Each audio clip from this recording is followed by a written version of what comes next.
नमस्कार दोस्तों, जय महादेव। आज की इस वीडियो में हम बात करेंगे भगवान महादेव के पिनाक धनुष का आखिर निर्माण कैसे हुआ था। जी हाँ दोस्तों, कहते हैं भगवान श्री राम ने सीता जी के स्वयंवर में गुरु विश्वामित्र जी की आज्ञा से शिव जी का कठोर धनुष तोड़कर सीता जी से विवाह किया था। लेकिन शिव जी का वह धनुष किसने और किससे बनाया था तथा वह शिव धनुष महाराज जनक जी के पास कैसे पहुंचा, इस रहस्य को बहुत कम लोग जानते हैं।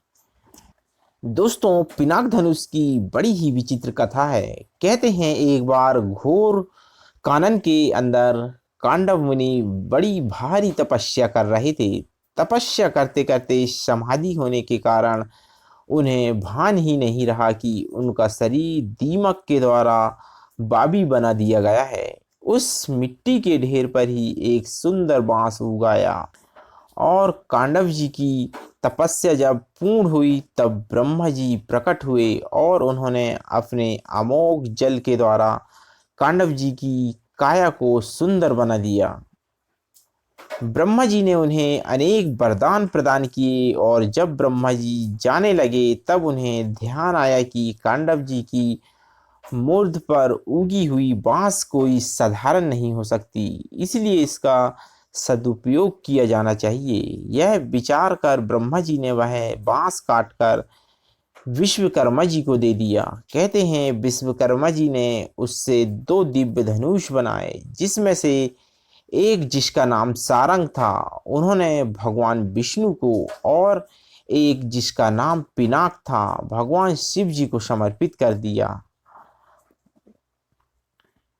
कहते हैं दोस्तों, पिनाक धनुष धारण करने के कारण ही शिव जी को पिनाकी कहा जाता है। शिव जी ने जिस धनुष को धारण किया था उसकी एक टंकार से बादल फट जाते थे और पृथ्वी डगमगा जाती थी। ऐसा लगता था मानो कोई भयंकर भूकंप आ गया हो।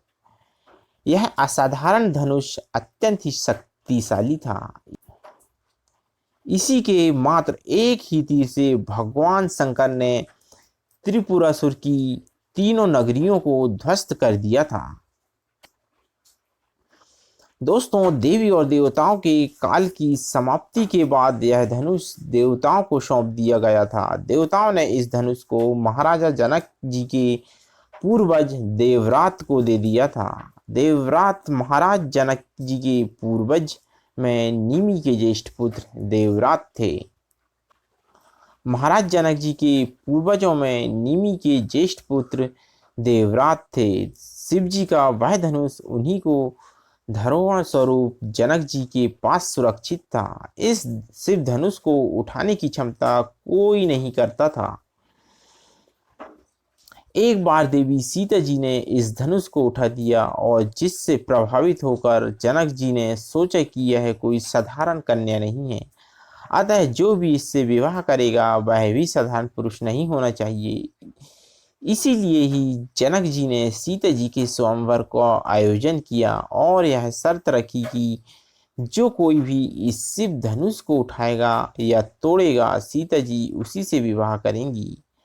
उस सभा में कहते हैं भगवान श्री राम ने धनुष तोड़कर सीता जी से विवाह किया था।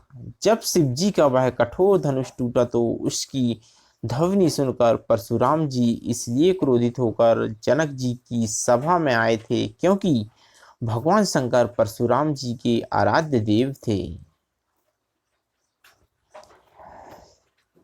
इन्हीं सब बातों को हम यहीं पर विराम देते हुए इस वीडियो से लेते हैं विदा। वीडियो अच्छा लगा हो तो प्लीज़ लाइक, कमेंट एवं शेयर जरूर कीजिएगा। जय महादेव, जय जय श्री राम।